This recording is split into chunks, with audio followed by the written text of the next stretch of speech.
Hello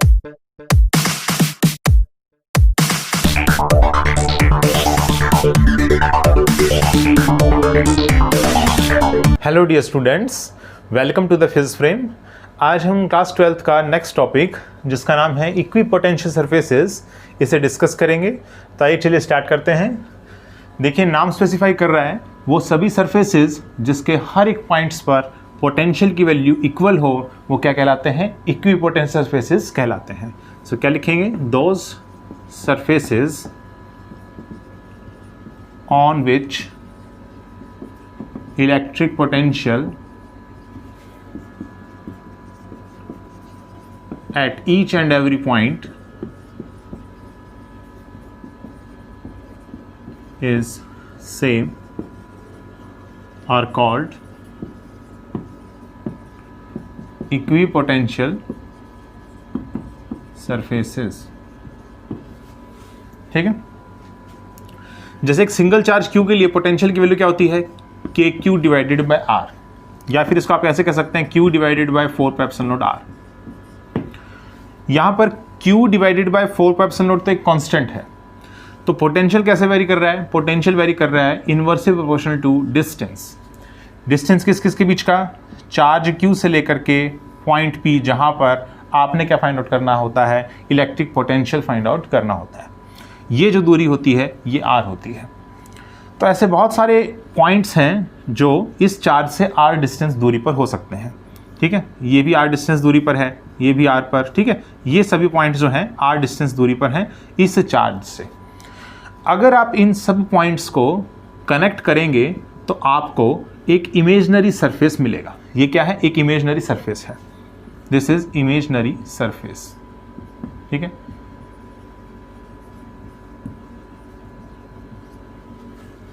इसी imaginary surface को क्या कहा जाता है? इक्विपोटेंशियल सरफेस कहा जाता है, क्योंकि इसके हर एक पॉइंट्स पर पोटेंशियल की वैल्यू कितनी है? सेम है, Q डिवाइडेड बाय 4πε0R। अगर डिस्टेंस मान लीजिए R से हो जाता है R1, ठीक है, ये हो जाता है, तो R1 कुछ यहाँ होगा, तो इसके लिए इक्विपोटेंशियल सरफेस क्या होगा? ये होगा, क्योंकि आप कहीं पर भी चले जाए, हर एक पॉइंट्स इस चार्ज से कितनी दूरी पर है? R1 दूरी पर है, तो हर एक पॉइंट पर आपको पोटेंशियल की वैल्यू सेम मिलेगी, Q डिवाइडेड बाय 4πε0R1। ठीक है, और आप दूर चले जाओ, कोई पॉइंट R2 ले लीजिए, उसके लिए इक्विपोटेंशियल सरफेस अगर ड्रा करेंगे तो ये ऐसे आएगा। ठीक है, इस तरीके से आप बहुत सारे इक्विपोटेंशियल सरफेस जो है वो ड्रा कर सकते हैं for a single charge Q। तो आपको पता चलता है एक सिंगल चार्ज Q के लिए इक्विपोटेंशियल सरफेसेस क्या होंगे? Concentric spheres. क्या होंगे? कॉन्सेंट्रिक स्फीयर्स होंगे। एक चीज और यहां से पता चलता है कि देखिए, डिस्टेंस जैसे जैसे बढ़ता चला जाएगा, ठीक है, तो पोटेंशियल की वैल्यू कम होगी, है ना। डिस्टेंस जैसे बढ़ेगा पोटेंशियल की वैल्यू कम होगी, क्योंकि ये क्या है? इनवर्सली प्रोपोर्शनल वेरी करता है पोटेंशियल। तो यहां पर ये कह सकते हैं कि equipotential surfaces are directed from higher potential to lower potential, है ना, क्योंकि जैसे जैसे डिस्टेंस बढ़ता जा रहा है वैसे वैसे पोटेंशियल क्या हो रहा है? कम हो रहा है। तो यहां से आप एक बात लिख सकते हैं, इक्विपोटेंशियल सरफेसेस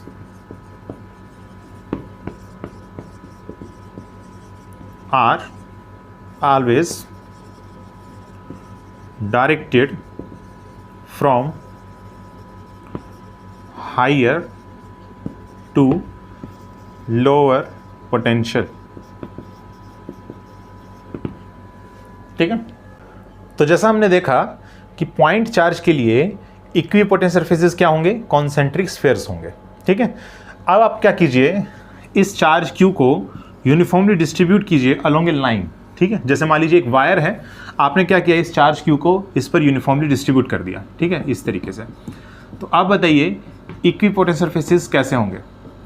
ठीक है, तो देखिए यहाँ पर R डिस्टेंस दूरी पर यहाँ कुछ पोटेंशियल की वैल्यू होगी, यहाँ पर भी जो सेम वैल्यू होगी, क्योंकि पोटेंशियल ये भी क्या है? R डिस्टेंस दूरी पर ही है।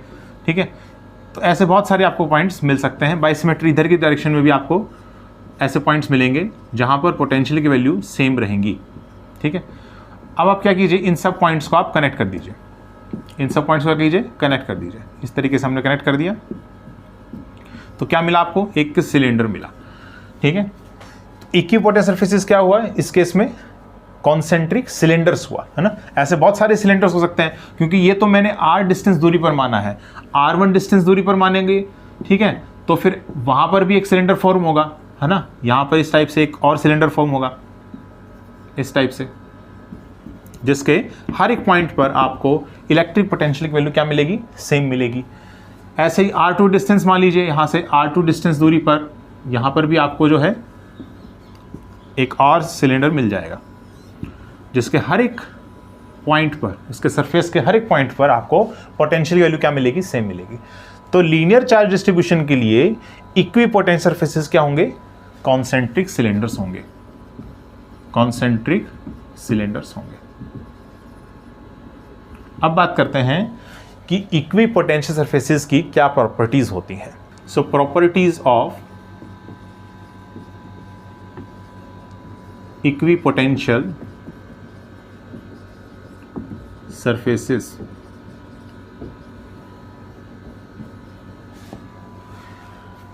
फर्स्ट प्रॉपर्टी है, आप जानते हैं कि पोटेंशियल जो है उसकी वैल्यू सेम होती है at each and every point on the equipotential surfaces. इसका मतलब पोटेंशियल डिफरेंस कितना हुआ, 0 हुआ। जैसे मान लीजिए ये अपने पास एक इक्विपोटेंशियल सरफेस है और ये पॉइंट A है, ये पॉइंट B है, तो पॉइंट A और पॉइंट B पर पोटेंशियल की वैल्यू क्या होती है, सेम होती है। यानी कि मैंने क्या कहा, और पोटेंशियल डिफरेंस जो है VB माइनस VA, इसकी वैल्यू क्या होगी, 0 होगी, ऐसा कह सकते हैं, ठीक है। तो इक्विपोटेंशियल सरफेस पर पोटेंशियल डिफरेंस की वैल्यू क्या होती है, 0 होती है। अब मान लीजिए यहाँ पर चार्ज Q की वजह से आपने ये इक्विपोटेंशियल सरफेस ड्रा किया है, आपने एक टेस्ट चार्ज Q नोड यहाँ प्लेस किया, ठीक है, और आपने इसको मूव किया से A पॉइंट से लेकर के B पॉइंट तक, ठीक है, मूव किया आपने। तो देखिए कितना आपको वर्क डन करना पड़ेगा, देखिए work done to move this test charge from point A to point B is given as what is the potential difference between these points, which is VB minus VA divided by the magnitude of this test charge। इसका magnitude कितना है, Q node है, ये हमने देखा था। अब VB minus VA की वैल्यू कितनी है, 0 है, तो वर्क डन की वैल्यू कितनी हो गई, 0 हो गई। That means no work is done to move a test charge from one point to another on equipotential surface. ये इसकी फर्स्ट प्रॉपर्टी है, ठीक है। सेकेंड प्रॉपर्टी देखते हैं, VB माइनस VA जो है वो 0 है, पोटेंशियल डिफरेंस कितना है, 0 है। और पोटेंशियल और इलेक्ट्रिक फील्ड के बीच में क्या रिलेशन होता है, VB minus VA is equal to A to B E dot DL, ठीक है। DL क्या है, चेंज इन द लेंथ, ठीक है, dx भी हो सकता है यहाँ पर, dr भी हो सकता है। अब यहाँ पर देखें तो A पॉइंट को मैंने इन्फिनिटी सपोज किया था जब मैंने इलेक्ट्रिक पोटेंशियल जो है उसको डिफाइन किया था उस टाइम पर, ठीक है। A पॉइंट को हमने इन्फिनिटी सपोज करके चल रहे थे, लेकिन यहाँ पर हम देख रहे हैं इलेक्ट्रिक पोटेंशियल डिफरेंस, जो इलेक्ट्रिक फील्ड रीजन में हम मान के चलते हैं electric potential difference between the 2 points ना, वो कितना होता है, VB माइनस VA होता है, ठीक है। यहां पर देखें अगर ये वैल्यू 0 है और ये इसके इक्वल है, दैट मीन्स ये भी क्या होगा, 0 होगा, ठीक है। अगर ये 0 है और ये वैल्यू अपने पास ये होती है, the relation between the potential and electric field, तो ये वैल्यू कितनी हो जाएगी, 0 हो जाएगी यहाँ से, ठीक है। देन यहाँ से क्या आ जाएगा, E डॉट DL, इसकी वैल्यू क्या हो जाएगी, 0 हो जाएगी। यहाँ दो वेक्टर्स का डॉट प्रोडक्ट 0 हो रहा है, इसका मतलब ये हुआ कि ये दोनों वेक्टर्स क्या है आपस के अंदर, परपेंडिकुलर है ना, यानी कि E वेक्टर परपेंडिकुलर है DL के। तो ये सपोज कीजिए इक्विपोटेंशियल सरफेस है, इलेक्ट्रिक फील्ड इस डायरेक्शन में लग रहा है प्लस Q चार्ज की वजह से, ठीक है, इस डायरेक्शन में, माइनस Q हुआ तो अंदर की डायरेक्शन में लगेगा, ठीक है, अब इस डायरेक्शन में लग रहा है। और DL डिस्टेंस क्या है, ये A पॉइंट से लेकर के पॉइंट B तक आपने जो है इस तरीके से मान लीजिए मूव किया आपने, ठीक है, तो ये DL डिस्टेंस है। और इधर क्या लग रहा है, इलेक्ट्रिक फील्ड। तो देखें तो इलेक्ट्रिक फील्ड और DL वेक्टर जो है इसके बीच में एंगल कितना है, 90 डिग्री, क्योंकि परपेंडिकुलर है दोनों। ऐसा भी कह सकते हैं कि electric field lines are always perpendicular to equipotential surface, तो ये भी इसकी एक प्रॉपर्टी है। तो सेकंड प्रॉपर्टी क्या है, second property is electric field lines are always perpendicular to equipotential surfaces. ठीक है, थर्ड प्रॉपर्टी देखते हैं। इक्विपोटेंशियल सरफेसेस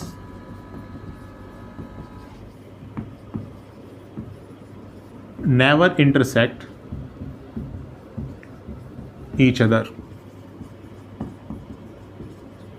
ठीक है, कभी भी इक्विपोटेंशियल सरफेसेस आपस के अंदर इंटरसेक्ट नहीं कर सकते हैं। क्या होगा अगर इक्विपोटेंशियल सरफेसेस इंटरसेक्ट कर गए? तो मान लीजिए ये अपने पास एक इक्विपोटेंशियल सरफेस है से S1, ठीक है, और ये अपने पास दूसरा इक्विपोटेंशियल सरफेस है S2, और दोनों मान लीजिए यहाँ पर क्या कर रहे हैं, इंटरसेक्ट करने लग रहे हैं। अब S1 सरफेस पर अगर हम देखें तो इलेक्ट्रिक फील्ड लाइंस इसके परपेंडिकुलर होगी, यानी इस डायरेक्शन में होगी, से E1 इसका नाम दे देते हैं। S2 सरफेस पर इलेक्ट्रिक फील्ड लाइंस देखें तो इस डायरेक्शन में होगी, परपेंडिकुलर। ठीक है, और अगर इस पॉइंट पर देखें तो इस पॉइंट पर इस डायरेक्शन में भी इलेक्ट्रिक फील्ड है और इस डायरेक्शन में भी इलेक्ट्रिक फील्ड है। तो क्या एक पॉइंट पर इलेक्ट्रिक फील्ड लाइंस की दो डायरेक्शन पॉसिबल हो सकती हैं? नहीं हो सकती हैं। इसका मतलब ये हुआ कि इक्विपोटेंशियल सरफेसेस कभी भी आपस में इंटरसेक्ट नहीं करेंगे। ये इसकी थर्ड प्रॉपर्टी है। ठीक है, अब कुछ क्वेश्चंस करते हैं। तो एग्जाम्पल 1 है, draw equipotential surface, draw equipotential surfaces for uniform electric field. Uniform electric field के लिए हमें इक्विपोटेंशियल सरफेसेस को क्या करना है, ड्रॉ करना है। तो मान लीजिए इलेक्ट्रिक फील्ड इस डायरेक्शन में है आपकी, ठीक है, यूनिफॉर्म है, कांस्टेंट है इस डायरेक्शन में। ये कौन सी एक्सिस है, से एक्स एक्सिस है। इस डायरेक्शन में इलेक्ट्रिक फील्ड लाइंस आपने ऐसे शो करी, यूनिफॉर्म है। ठीक है, तो इसके लिए इक्विपोटेंशियल सरफेसेस आपने ड्रा करना है। आपको पता है कि इलेक्ट्रिक फील्ड लाइंस के परपेंडिकुलर ही क्या है, इक्विपोटेंशियल सरफेसेस लाई करता है। अगर एक्स एक्सिस की तरफ इलेक्ट्रिक फील्ड है तो इक्विपोटेंशियल सरफेसेस कहाँ हुआ, वाई जेड प्लेन में हुआ। अगर वाई एक्सिस में इलेक्ट्रिक फील्ड लाइंस अगर होती तो फिर एक्स जेड प्लेन होता, इस तरीके से। तो वाई जेड प्लेन कौन सा है, ये एक्स एक्सिस है, ये वाई एक्सिस है, ये जेड एक्सिस है ना, यानी कि ये वाली एक्सिस हो गई, ये वाली एक्सिस। तो ये जो प्लेन है ये क्या है, एक इक्विपोटेंशियल सरफेसेस है।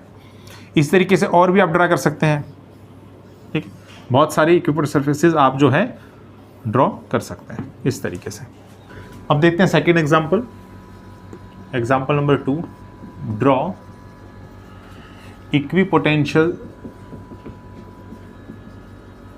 Surfaces for an electric dipole. Electric dipole के लिए आपने इक्विपोटेंशियल सरफेसेस को क्या करना है, ड्रॉ करना है। तो मान लीजिए -q चार्ज है और ये +q चार्ज है। ठीक है, तो -q चार्ज की वजह से इलेक्ट्रिक फील्ड देखिए लाइंस, और +q चार्ज की वजह से इलेक्ट्रिक फील्ड लाइंस। ठीक है, और फिर उसके बाद उसके परपेंडिकुलर जो है इक्विपोटेंशियल सरफेसेस जो है आपने ड्रॉ करने हैं। तो देखिए आपको पता है डायरेक्शन जो होती है वो +q से -q होती है इलेक्ट्रिक फील्ड की, यानी कि डायरेक्शन होगी, इलेक्ट्रिक फील्ड की जो डायरेक्शन होगी वो क्या होगी, +q से लेकर के -q होगी इस डायरेक्शन में। और +q चार्ज से ये क्या होगी, electric field lines always directed outwards इस डायरेक्शन में। ठीक है, और इसके लिए इनवर्ट होगी इस डायरेक्शन में। So these are the electric field lines. अब आपने इसके परपेंडिकुलर आपने क्या ड्रा करना है, इक्विपोटेंशियल सरफेसेस आपने ड्रा करना है, क्योंकि हम जानते हैं इसकी प्रॉपर्टी है।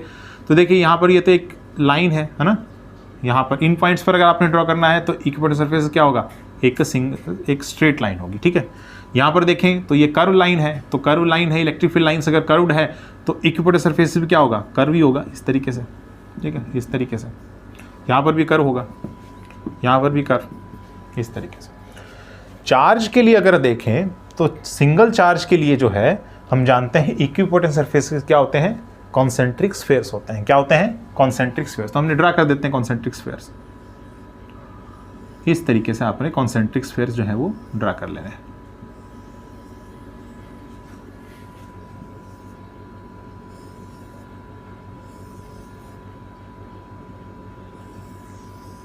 इस तरीके से। ठीक है। आप ये देख रहे हैं कि माइनस क्यू चार्ज या प्लस क्यू चार्ज के पास मैंने जो इक्विपोटेंट सरफेसेस हैं वो ज़्यादा क्लोज दिखाए हैं, है ना। यहाँ पर देखें तो ज़्यादा क्लोज हैं, ये थोड़ा ज़्यादा दूर है, ठीक है, ये ज़्यादा दूर है। तो ऐसा क्यों? इसका रीज़न है एक्चुअल में, देखिए जहाँ पर इलेक्ट्रिक फील्ड लाइंस ज़्यादा होंगी, ठीक है, वहाँ इलेक्ट्रिक फील्ड क्या होगी? स्ट्रॉन्ग होगी। इलेक्ट्रिक फील्ड क्या होगी? स्ट्रॉन्ग होगी। और जहाँ इलेक्ट्रिक फील्ड स्ट्रॉन्ग होगी वहाँ पर इक्विपोटेंट सरफेसेस क्या होंगे? क्लोजली स्पेस्ड होंगे। क्लोजली स्पेस्ड होंगे, या ऐसा कह सकते हैं मोर क्राउडेड होंगे, ठीक है, ज़्यादा वहाँ पे आपको देखने को मिलेंगे, मोर क्राउडेड होंगे, ठीक है। तो ऐसा क्यों? क्योंकि देखिए E is equal to minus D V by D R होता है, या डी एक्स कह लीजिए, ठीक है। यहाँ पर अगर इसको क्वांटिटी को फिक्स रखें डी वी को, तो ये वेरी कर रही है 1 बाई डी एक्स के, यानी कि ये हुआ कि इलेक्ट्रिक फील्ड लाइंस जैसे बढ़ेगा डी एक्स डिस्टेंस कम होगा, ठीक है। इलेक्ट्रिक फील्ड लाइंस जहाँ ज़्यादा होगा d x separation, d x क्या है? Separation between what? Between equipotent surfaces, ये क्या होगा? उतना ही कम होगा। और कहाँ इलेक्ट्रिक फील्ड लाइंस स्ट्रॉन्गेस्ट होती हैं या कहाँ इलेक्ट्रिक फील्ड लाइंस ज़्यादा होती हैं? नियर ए चार्ज, चार्ज के नज़दीक क्या होती हैं? इलेक्ट्रिक फील्ड लाइंस ज़्यादा स्ट्रॉन्ग होती हैं, इलेक्ट्रिक फील्ड लाइंस ज़्यादा होती हैं। इसका मतलब सेपरेशन जो होता है इक्विपोटेंट सरफेसेस के बीच का, वो क्या हो जाएगा? कम हो जाएगा। इसलिए मैंने यहाँ पर ये सेपरेशन कम दिखाया है। इसका मतलब ये हुआ मोर क्राउडेड भी आप कह सकते हैं, मोर क्राउडेड। तो ये इसके पीछे का रीज़न है, ठीक है। अब देखते हैं example number 3। Example number 3, at what point electric potential is zero between two charges of an electric dipole। यानी कि अपने पास कोई इलेक्ट्रिक डाइपोल है से minus Q two plus Q, तो ये पूछ रहा है कि इसके बीच में किस पॉइंट पर इलेक्ट्रिक पोटेंशियल की वैल्यू जीरो होगी, ठीक है। तो इनके बीच का सेपरेशन मान लेते हैं 2a है, तो किस पॉइंट पर आपकी इलेक्ट्रिक पोटेंशियल की वैल्यू क्या होगी? जीरो होगी। तो मान लीजिए ये कोई पॉइंट है, से पॉइंट P है जो x दूरी पर है माइनस क्यू चार्ज से, जहाँ पर क्या होगी? इलेक्ट्रिक पोटेंशियल की वैल्यू जीरो होगी। तो कितना डिस्टेंस बच गया? ये डिस्टेंस बच गया 2a माइनस एक्स, ठीक है, ये डिस्टेंस बच गया यहाँ पर। तो पोटेंशियल पॉइंट P पर कितना होगा? Potential due to minus Q charge, क्योंकि बाय सुपरपोजिशन ला, ठीक है, माइनस क्यू चार्ज की वजह से और प्लस क्यू चार्ज की वजह से, ये क्या होगा? पोटेंशियल P पर नेट पोटेंशियल होगा, ठीक है। माइनस क्यू चार्ज की वजह से देखिए कितना होगा? माइनस क्यू डिवाइडेड बाय 4πε0, और डिस्टेंस देखिए माइनस क्यू से लेकर के जहाँ पर आपने पोटेंशियल फाइंड आउट करने जा रहे हैं वहाँ तक का डिस्टेंस कितना है? x है, प्लस q डिवाइडेड बाय 4πε0, और प्लस q से पॉइंट P तक का डिस्टेंस कितना है? 2a माइनस एक्स है, ठीक है। और पॉइंट P पर पोटेंशियल की वैल्यू कितनी है? जीरो है, तो ये वैल्यू कितनी हो जाएगी? जीरो हो जाएगी। इसको सॉल्व करिए, q divided by 4πε0 x is equal to q divided by 4πε0 2a minus x, ठीक है। ये तो कैंसिल हो जाएगा, and this comes out to be 2a minus x is equal to x, और you say that 2a is equal to 2x, और you say that x is equal to a, ठीक है। x is equal to a, that means exactly at the centre. तो यहाँ से हमने देखा कि इलेक्ट्रिक पोटेंशियल जो है उसकी वैल्यू जीरो आ रही है एट द सेंटर O। तो क्या इसका ये मतलब है कि इलेक्ट्रिक फील्ड भी जीरो हो जाएगा एट द सेंटर O? तो चलिए उसको चेक करते हैं। देखिए प्लस क्यू चार्ज की वजह से इलेक्ट्रिक फील्ड का मैग्नीट्यूड कहाँ? पॉइंट O पर कितना है? ये देखिए q डिवाइडेड बाय 4πε0, और डिस्टेंस देखिए प्लस क्यू चार्ज से लेकर के सेंटर O तक का कितना है? a है, ठीक है, तो a स्क्वायर हो जाएगा। इस तरीके से माइनस क्यू चार्ज की वजह से electric field at point O at the centre O कितना होगा? q divided by 4πε0 a square होगा, ठीक, मैग्नीट्यूड है ना, माइनस क्यू का मैग्नीट्यूड कितना हो जाएगा? प्लस क्यू डिवाइडेड बाय 4πε0, और डिस्टेंस कितना है? a ही है इस केस में भी, माइनस क्यू से लेकर के सेंटर O तक का, दोनों का मैग्नीट्यूड सेम है। इसका मतलब ये हुआ कि अगर इलेक्ट्रिक फील्ड दोनों चार्जेस की वजह से अपोजिट डायरेक्शन में हुई तो दोनों आपस के अंदर कैंसिल हो जाएंगे, और आपको नेट जो इलेक्ट्रिक फील्ड है कहाँ पर? पॉइंट O पर कितनी मिल जाएगी? जीरो मिल जाएगी। अब यहाँ देखें तो प्लस क्यू चार्ज से लेकर के माइनस क्यू चार्ज तक इलेक्ट्रिक फील्ड होती है, यही डायरेक्शन है, ठीक है। ये बीच में क्या है? सेंटर है, ठीक है, O। तो सेंटर ओ पर अगर हम इलेक्ट्रिक फील्ड देखें प्लस क्यू चार्ज की वजह से, तो इस डायरेक्शन में होगी, है ना, outward from the plus Q charge, and minus Q charge की वजह से इनवर्ड है इस डायरेक्शन में। और दोनों डायरेक्शन क्या है, अपोजिट नहीं है, दोनों डायरेक्शन क्या है, सेम है, सेम डायरेक्शन है, तो दोनों ऐड हो जाएंगे। और अगर दोनों ऐड हो जाएंगे तो कितना आंसर आ जाएगा, 2q डिवाइडेड बाय 4πε0a², यानी कि डज नॉट इक्वल टू 0। तो यहाँ से ये रिजल्ट सामने आता है कि अगर इलेक्ट्रिक पोटेंशियल जीरो है तो इसका ये मतलब नहीं है कि इलेक्ट्रिक फील्ड भी जीरो हो, ठीक है, ऐसा ज़रूरी नहीं है, ठीक है, जैसे यहाँ पे हमने एग्जांपल में देखा है। इसी तरीके से हम ऐसा भी कहेंगे हम कि अगर इलेक्ट्रिक फील्ड जीरो है तो इसका मतलब ये नहीं है कि पोटेंशियल भी जीरो होगा। This does not mean, necessary नहीं है एक केस, ठीक है। कैसे, देखिए इलेक्ट्रिक फील्ड को आपने जीरो रखना है तो क्या होगा, दोनों का मैग्नीट्यूड सेम हो और दोनों अपोजिट डायरेक्शन में लग रहे हैं, ऐसा कब होगा, जब यहाँ पर भी आप प्लस क्यू चार्ज लेंगे, है ना, प्लस क्यू चार्ज लेंगे तो फिर ये इलेक्ट्रिक फील्ड की डायरेक्शन ये हो जाएगी, ठीक है, बाहर की डायरेक्शन ये रेडियली आउटवर्ड, ठीक है, आउटवर्ड है ये, और ये भी आउटवर्ड है, ठीक है, टुवर्ड्स द सेंटर ओ। अब दोनों अपोजिट डायरेक्शन में है, सेम मैग्नीट्यूड है, तो इलेक्ट्रिक फील्ड कितनी हो जाएगी, जीरो हो जाएगी। लेकिन पोटेंशियल देखिए कितना होगा, then potential is at the centre O, कितना हो जाएगा, minus Q charge, sorry plus Q charge हैं दोनों, तो प्लस क्यू चार्जेस की वजह से कितना हो जाएगा, q डिवाइडेड बाई 4πε0 a, इस चार्ज की वजह से और इस चार्ज की वजह से भी इतना ही होगा, और दोनों आपस के अंदर ऐड हो जाएंगे तो ये वैल्यू आ जाएगी आपके पास, ठीक है। It does not equal to 0। इसका मतलब ये हो गया कि आपके पास इलेक्ट्रिक फील्ड जीरो है तो पोटेंशियल नेसेसरी नहीं है कि वो जीरो हो। इस तरीके से अगर पोटेंशियल जीरो है तो ये नेसेसरी नहीं है कि इलेक्ट्रिक फील्ड भी जीरो हो, ठीक है। सो यहाँ से ये हमने किया इक्विपोटेंट सरफेसेस और कुछ एग्जांपल्स। तो आज की वीडियो में सिर्फ इतना ही। अगर आपकी वीडियो पसंद आई है तो आप इसे लाइक कीजिए, कमेंट कीजिए और शेयर कीजिए और चैनल को सब्सक्राइब कीजिए। Thank you.